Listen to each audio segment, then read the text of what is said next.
తిరుపతి జిల్లా చంద్రగిరి మండలం శ్రీనివాస మంగాపురంలో బ్రహ్మోత్సవాలు వైభవంగా ప్రారంభమయ్యాయి. శ్రీ కళ్యాణ వెంకటేశ్వర స్వామి ఆలయంలో ధ్వజారోహణ ఘట్టంతో ఉత్సవాలు ప్రారంభించారు. వేద పండితుల మంత్రోచ్చారణలు, మంగళవాద్యాల మధ్య కార్యక్రమం శాస్త్రోక్తంగా జరిగింది. మీన లగ్నంలో శ్రీదేవి భూదేవి సమేత శ్రీ కళ్యాణ వెంకటేశ్వర స్వామి వారి సమక్షంలో ధ్వజారోహణం నిర్వహించారు. వైఖానస శాస్త్రం ప్రకారం గరుత్మంతుని విగ్రహానికి పూజలు చేసి ధ్వజస్తంభంపై ప్రతిష్ఠించారు. ఈ నెల 26 వరకు బ్రహ్మోత్సవాలు జరగనున్నాయి. ఈ నెల 22న గరుడ సేవ, 23న స్వర్ణ రథోత్సవం, 25న రథోత్సవం, 26న చక్రస్నానం జరగనున్నాయి. వెంకటేశ్వర స్వామినః సార్వకామిక నవాన్విక బ్రహ్మోత్సవాంగ ప్రథమేహని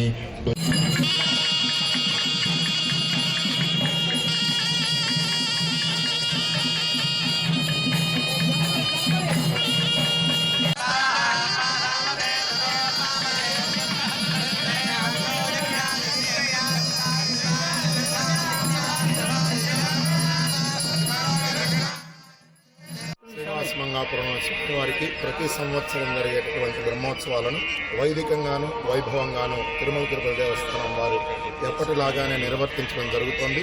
దీంట్లో భాగంగా ధ్వజస్య ఆరోహణం ధ్వజారోహణం ఉంటుంది శాస్త్రం. స్వామివారిలో ఉండేటటువంటిది శక్తి అయితే దానికి సంబంధించినటువంటి జీవం మొత్తం ధ్వజంలో ఉంటుందని శాస్త్ర ప్రమాణం. దాన్ని అనుసరించే స్వామివారికి జరిగేటటువంటి బృహదోత్సవం బ్రహ్మోత్సవం పెద్దదైనటువంటిది. ఆ ఉత్సవ సంకేతంగా స్వామివారికి ఇష్టమైనటువంటి నిత్యసూరుల్లో గరుడాలు వారిని ధ్వజ చివరి భాగంలో ధ్వజారోహణం చేసి దేవతలందరికీ ఈ ధ్వజారోహణ సంకేతాన్ని ఈ వైదిక క్రియ ద్వారా చెప్పడం జరుగుతుంది. ఈ సమయంలో ప్రారంభమైనటువంటి ఈ దివ్య వైభవ బ్రహ్మోత్సవం ప్రతిరోజు ఉదయం సాయంకాలం వాహన సేవలతోటి ఎంతో వైభవంగా జరుగుతుంది. ఈరోజు సాయంకాలం జరిగే పెద్ద శేషవాహనం, రేపు జరిగే చిన్న శేషవాహనం, అట్లా ప్రతిరోజు వాహన సేవల్లో భక్తులందరూ పాల్గొని శ్రీవారి అనుగ్రహానికి పాత్రులు కాగలరు.